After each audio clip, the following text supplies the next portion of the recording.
Welcome to vpod.ai. I'm your host, Mike, and I'm thrilled to be joined today by our guest expert, Susan. Hi, Mike. It's so great to be here. Oh, it's awesome to have you. Real quick before we start, you can sponsor this podcast for just $25. Your message will be featured across major platforms like Apple Podcasts, Amazon Music, Spotify, and more. If you're interested, visit vpod.ai to get started today. That is honestly such a good deal. Right. I mean, it's pretty unbeatable. But anyway, let's jump right into this. Let's do it. So think for a second about the sheer obsession we all have with finding the fountain of youth. I mean, you see it literally everywhere. Oh, absolutely everywhere. People are spending billions of dollars every single year on, like, anti-aging serums, bizarre supplement stacks, cold plunges, hyper-strict diets. The biohacking industry is just massive right now. It really is. And we kind of treat aging like this mechanical, physical problem that we could just hack our way out of, if we throw enough money at it. Right, like it's a math equation. Exactly. But what if the ultimate anti-aging tool is completely free? Like, what if it's something you do every single night with your eyes closed? That is the million-dollar question. So today, our mission is to explore some truly fascinating recent research published in the journal Nature regarding sleep and biological aging. It's incredible research. We are going to uncover the exact sweet spot of sleep duration that keeps your internal organs physically young. And more importantly, we want to look under the hood to understand the actual biological reasons why straying from that specific number actively accelerates how fast you age. Yeah, and getting into this, it really requires a total paradigm shift in how we think about rest. How so? Well, the conventional wisdom basically treats sleep as just hitting the pause button on life. Like it's this passive period of inactivity where you just power down for a bit and do nothing. Right, just charging the battery. Exactly. But as this recent data clearly demonstrates, sleep is actually an incredibly active, dynamic, and foundational process for healthy aging. It's not passive at all. And the sheer scale of this research is kind of staggering, right? Oh, it's massive. We're talking about an analysis of self-reported sleep data from 500,000 participants in the UK Biobank. 500,000. That's a huge sample size. It really is, and the researchers took all of that lifestyle data and compared it directly to the participants' biological age. Okay, let's actually stop right there and clarify that distinction for everyone listening, because I think drawing a hard line between chronological age and biological age is super crucial for everything we're about to talk about. Oh, 100%. People use them interchangeably, but they are totally different concepts. Right. They sound like synonyms, but they have radically different implications for your long-term health. So break that down for us. Sure. So chronological age is simply the amount of time that has passed since you were born. It is literally just the number printed on your driver's license. Right. The amount of trips you've taken around the sun. Exactly. You cannot change it, you cannot slow it down, and it marches forward at the exact same pace for every single person on Earth. Which is deeply depressing, but yes. Right. But biological age is a completely different metric. It refers to how slow or fast your actual organs and your cellular systems are aging compared to that chronological timeline. Okay, so like the actual wear and tear on the machine. Precisely. You could be chronologically 50 years old, but if your biological age is measured at 60, your internal systems, your heart, your liver, your cellular DNA, they've endured the wear and tear of a 60-year-old. Wow. So your biological odometer is basically spinning way faster than it should be. Yes, that's a great way to put it. The entire goal of longevity science is to keep that biological age as far below your chronological age as possible. And this massive data set allowed researchers to pinpoint the exact window of sleep associated with the lowest biological age across multiple organ systems. They mapped it out beautifully. Because we aren't just talking about feeling mentally refreshed the next day, right? We're talking about an observable physical shield for the brain, the liver, the lungs, the immune system, the skin, adipose tissue, and the pancreas. All of them. It's a systemic level of protection. And the magic number they found to protect all of that is between 6.4 to 7.8 hours a night. That is the sweet spot. Hitting that specific window provides the absolute best baseline for healthy aging. So it's not just a flat line where more sleep is always better. No, not at all. When they mapped out the data, it revealed a very distinct U-shaped curve between sleep duration and biological aging. A U shape. Okay, so the lowest point of the U is the good part. Right. The lowest point of that curve, which represents the absolute slowest rate of biological decay, sat perfectly in that 6.4 to 7.8 hour range. But I'm guessing as soon as you move away from that sweet spot in either direction, things get pretty bleak. Very bleak. Biological aging shoots up rapidly at both extremes. So on both sides of the U. Exactly. If you get too little sleep, which is defined here as fewer than 6 hours, you fly up one side of the curve. And if you get too much sleep, defined as more than 8 hours, you climb up the opposite side. So both extremes basically correlate with older, more damaged organs. Yes. Both extremes are bad news for your biological odometer. I always like to visualize the human body as like a highly tuned car engine. Oh, that's a good analogy. Right. So if you run that engine on way too little oil, which would be the equivalent of getting under 6 hours of sleep a night, you are creating this massive, unmitigated friction. The parts are just physically grinding together at that point. Exactly. It overheats, the gaskets blow, and the engine sustains permanent structural damage way faster than the manufacturer intended. Right. But then on the flip side of that analogy, if you overfill the engine with oil, or if you just leave the car idling in the driveway for days on end without driving it, which is like sleeping way over 8 hours a night, you also destroy the engine. Right. Because carbon builds up in the exhaust, the battery slowly drains. Yeah, the whole system just gets super sluggish and chokes. The engine metaphor works perfectly because it highlights a really key finding in the research. And that is that shorter and longer sleep durations damage the body through entirely distinct biological pathways. So it's not the same type of damage. No. The friction of short sleep does not look anything like the sluggish buildup of oversleeping. Okay, let's focus on the short sleep trap first then. The side of the curve where people are logging less than 6 hours. Right. So the data points to short sleep being a direct, active driver of accelerated biological aging. Wait, when you say direct driver, you mean the literal lack of sleep is the actual weapon inflicting the damage on our cells? Yes, it is actively pulling the trigger. Wow. Okay, so what is the actual mechanism there? How does losing sleep physically harm a cell? The mechanism here is pretty intense. When you consistently get less than 6 hours of sleep, your body interprets that deficit as an ongoing physical threat. Like a predator is chasing you. Exactly. It triggers a state of heightened physiological stress. So your cortisol levels stay elevated, which in turn causes a massive surge in systemic inflammation. Okay, let's break down systemic inflammation for a second. Yeah. Because that's a term thrown around in health circles a lot. But I don't think we always grasp the mechanical reality of it. It can be a bit abstract, yeah. It basically means your immune system gets confused and paranoid, right? That is a brilliant way to put it. Your immune system is normally designed to deploy inflammatory markers, things like cytokines, to attack foreign invaders or heal a localized wound. Like if I cut my finger, it gets red and inflamed to heal it. Right. But chronic sleep deprivation keeps that internal alarm bell ringing indefinitely.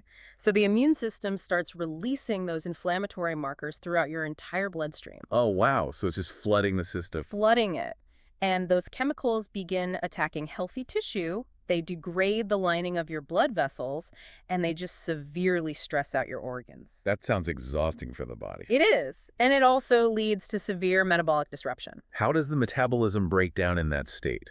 Well, the pancreas actually becomes significantly less sensitive to insulin, Really? Just from lacking sleep? just from lacking sleep. So to keep your blood sugar at a safe level, your pancreas has to work overtime, pumping out more and more insulin just to do the exact same job. Which I'm guessing physically ages the organ. Exactly. That constant overexertion ages it rapidly. The systemic nature of this inflammation wreaks havoc on your cardiovascular system, your musculoskeletal health, your metabolic pathways. You're just constantly redlining. Yes, your body is stuck in a high-alert emergency protocol, and living in a state of emergency burns through your cellular lifespan at an alarming rate. Okay, but I want to push back on this a little bit on behalf of the listener. Yeah. Because I know there are people tuning in right now thinking, wait a second, I routinely operate on 5 hours of sleep, and I feel completely fine. Oh, I hear that all the time. Right. People say, I get up, I drink a double shot of espresso, I go to the gym, and I totally crush my morning meetings. The classic hustle culture routine. Exactly. Yeah. So if someone feels totally alert and productive, are their internal organs like their liver and pancreas secretly still aging faster behind the scenes? Short answer, yes. The modern hustle culture has sold us a very dangerous illusion. We incorrectly equate mental alertness with biological health. Because they aren't the same thing. Not at all. When you drink that double shot of espresso, the caffeine molecules travel to your brain and physically block your adenosine receptors. And adenosine is the stuff that makes you sleepy. Right. Adenosine is the chemical that makes you feel tired. So the caffeine basically puts a blindfold on your brain so it literally can't feel the exhaustion. But the caffeine isn't actually fixing anything in the body. No, not at all. Yeah. Caffeine does not repair damaged tissue. Yeah. It does not reduce systemic inflammation. And it certainly doesn't help your pancreas regulate insulin. It's just a Band-Aid. Exactly. Joseph Gierzewski, he's a sleep scientist who directs the scientific mission of the National Sleep Foundation. He made a really profound point regarding this very issue. What did he say? He stated that sleep duration is not a lifestyle choice. It is a strict biological signal. A strict biological signal. I like that. Right. You can mask the psychological feeling of fatigue, but you cannot life hack your way out of a biological requirement. So no matter how productive you feel in the boardroom, the damage is still happening. Deviating from that baseline requirement actively contributes to cellular aging, period. Your liver literally does not care about your productivity hacks. It does not. It just knows it didn't get the biochemical downtime it needed to rebuild. That is genuinely unsettling. It's a tough pill to swallow for a lot of high achievers. Okay, so the short sleep trap makes intuitive sense. We understand how stress, friction, and inflammation wear down the machine. But let's look at the other side of the U-shaped curve, which honestly I find far more confusing. The oversleep mystery. Yes, the territory beyond 8 hours. Why would getting too much rest accelerate biological aging? It seems counterintuitive, right? It completely does. When we get sick, or when athletes train super hard, the body actually demands more sleep to recover. So how does more healing time equal faster aging? This is where we have to really untangle cause and effect. As we discussed, short sleep directly attacks the cardiovascular and metabolic systems. But long sleep operates on a completely different pathway. Okay, what kind of pathway? The negative outcomes associated with sleeping over 8 or 9 hours regularly are heavily concentrated in brain-related and neuropsychiatric areas. Oh, really? Yeah, we are talking about chronic depression, severe anxiety, and cognitive decline. But is the 10 hours of sleep actively causing the depression and cognitive decline? Yeah. Like the same way 5 hours of sleep directly causes inflammation. That's the million-dollar question, and the research suggests a crucial distinction here. Unlike short sleep, oversleeping is likely not the direct driver of the aging process. Okay, so it's not the weapon. Right. Instead, chronic long sleep is an adaptive response. It is a marker that an underlying disease or a severe neuropsychiatric struggle is already actively draining the body's resources behind the scenes. Ah, I see. So if we think about seeing an ambulance parked outside a house with its lights flashing, seeing the ambulance doesn't mean the paramedics caused the heart attack inside the house. The ambulance is just a highly visible indicator that a medical crisis is already underway. Exactly. So sleeping 10 hours a night isn't necessarily the weapon causing the cellular damage. The oversleeping is the body's ambulance. That is a perfect analogy. It's waving this massive flag showing us that the immune system is totally exhausted from fighting off an undiagnosed illness, or the brain is overwhelmed managing chronic depression. Yes, and the body is just demanding extra downtime to try and survive that underlying battle. Wow. Okay, so the long sleep is the symptom of the struggle, whereas the short sleep is the cause of the struggle. You nailed it. Both extremes correlate with an older biological age, but the actual mechanics of why they correlate are fundamentally different. That distinction changes everything about how we interpret this data. But honestly, it also brings up a pretty glaring limitation in how we even measure our sleep habits in the first place. How do you mean? Well, just looking at the clock and saying, I slept 7 hours, doesn't give us the full picture of what actually happened during the night. Oh, absolutely not. The data actually has significant blind spots, and we really have to look at it critically. Because it's just self-reported, right? Yes. Professor Karen Lincoln, who is a prominent expert in environmental and occupational health, pointed out a massive flaw in how this information was gathered. What was her take? She noted that the entire Nature study relied on a single self-reported metric. The researchers basically just asked the participants, how many hours do you sleep per day, on average? Which is a notoriously terrible way to gather data. It really is. I mean, I know I round up. People always remember the one night they slept perfectly and conveniently forget the 3 nights they tossed and turned until 2 in the morning. Human memory is incredibly biased when it comes to sleep. But the bigger issue here is that relying on a single number completely ignores the multidimensional architecture of human sleep. Right, because sleep isn't just one flat thing. Exactly. Sleep is not just about duration. It is about quality, depth, and continuity. If we only look at the total hours logged, we miss several critical health indicators. Like what? What are we missing? Well, first, there is sleep regularity. Are you going to bed and waking up at the exact same time every single day, allowing your circadian rhythm to stabilize? Those people definitely don't do that on the weekends. Right. Then you have sleep latency, which measures how long it actually takes your brain to power down and drift off once your head hits the pillow. And then the big one, disruptions. Waking up in the middle of the night. The invisible awakenings. Yeah. If I wear one of those fancy modern smart watches to track my sleep, I might check the app in the morning and see a big green circle telling me I was in bed for 8 hours. And you feel great about yourself. Exactly. But if the microdata shows I woke up 6 different times throughout the night, that 8 hours metric is basically a complete lie. It's totally misleading. Is continuous, unbroken sleep the missing puzzle piece that a study like this just can't fully capture? Continuous sleep is absolutely vital, and it is a massive missing piece of the puzzle. What happens when it's broken? When your sleep is constantly fragmented, your brain never gets the chance to complete a full, uninterrupted sleep cycle. Meaning you don't hit the deep stages. Exactly. You're supposed to move smoothly from light sleep down into deep, slow-wave sleep, up into REM, and back again.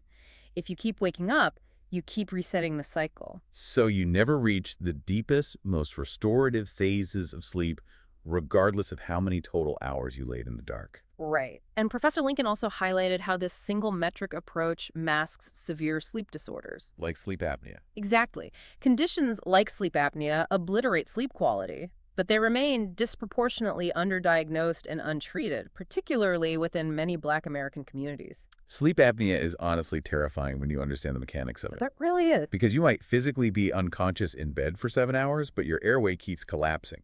You literally stop breathing dozens of times an hour. Your oxygen levels plummet, and your brain basically panics. Right. Your brain registers that you are literally suffocating, so it spikes your adrenaline and your sympathetic nervous system just enough to wake you up so you can gasp for air. And then you Now, fall back asleep, completely unaware it even happened. your body is basically fighting for its life all night long. It's exhausting. You are legally asleep for 7 hours, but your biological age is skyrocketing because of the sheer physical trauma. The toll on the cardiovascular system from untreated apnea is just devastating. So while hitting that 6.4 to 7.8 hour window is incredibly important, the total number of hours is really only one slice in a much richer, much more complex picture of your overall sleep health. Okay, so let's move from the limitations of the data to the practical application for everyone listening today. Let's make this actionable. Good idea. What should the listener actually do tonight when they're getting ready for bed and setting their alarm? How do we take 500,000 data points and apply them to our own daily reboot? Well, despite the limitations of relying on those self-reported questionnaires, the findings from this massive study actually beautifully validate the current, long-standing guidelines from the National Sleep Foundation. What do they currently recommend? They advise that most adults require between 7 and 9 hours of sleep per night, while older adults need slightly less, around 7 to 8 hours. Which perfectly maps onto the study's sweet spot of 6.4 to 7.8 hours. It does. It provides this massive biological stamp of approval for those established guidelines. The 7 to 8 hour zone is highlighted as specifically actively protective for keeping your organs youthful. Okay, but what about the quality issue? Right, because everyone's unique physiology, stress levels, and sleep latency vary so wildly, the ultimate test of your sleep health is not going to be found by just staring at the clock on your nightstand. Because of all those missing metrics we just talked about, the invisible disruptions, the lack of deep REM sleep, the tossing and turning. Exactly. The ultimate, most reliable metric you have is entirely subjective. It is how you actually feel upon waking up. Simple as that. Simple as that.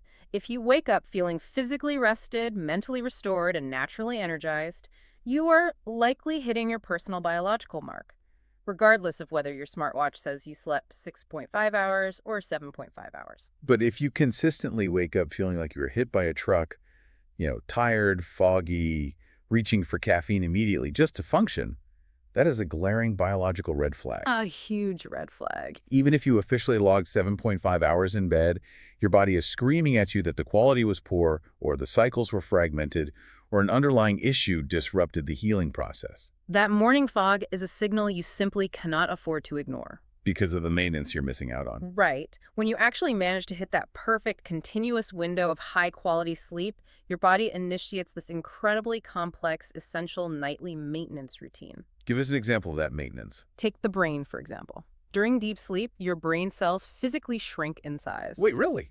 They shrink? Yes, and this allows cerebrospinal fluid to rush through the tissue and actively wash away the metabolic waste and toxic proteins like amyloid beta that build up naturally just from thinking and functioning during the day. So it literally washes the brain. It acts as a biological dishwasher, and simultaneously, your immune system recalibrates its threat sensors, and your organ systems undergo cellular repair, replacing damaged tissue and stabilizing your metabolism. You know, the best way to think about this nightly maintenance is to look at your smartphone. Oh, I like where this is going. Every once in a while, your phone forces you to do a major software update overnight, right? Yes, and you can't use it at all. Exactly. The system requires the phone to be plugged into a power source, completely undisturbed, for a specific, unbroken amount of time to download the new operating system, clear out the bloated cache, and patch all the security bugs. Which takes time.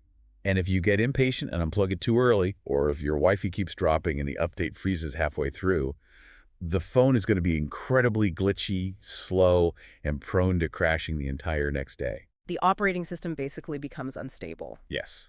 And our bodies require that exact same uninterrupted, mandatory update window to keep our organs running smoothly and slowly over the span of decades. You can't unplug the system early and expect the hardware to survive. That's a perfect analogy. Giving your biological system the unbroken time it needs to clear the waste and run the cellular repairs is honestly the single most effective anti-aging protocol in existence. More than any serum or cold plunge. Way more.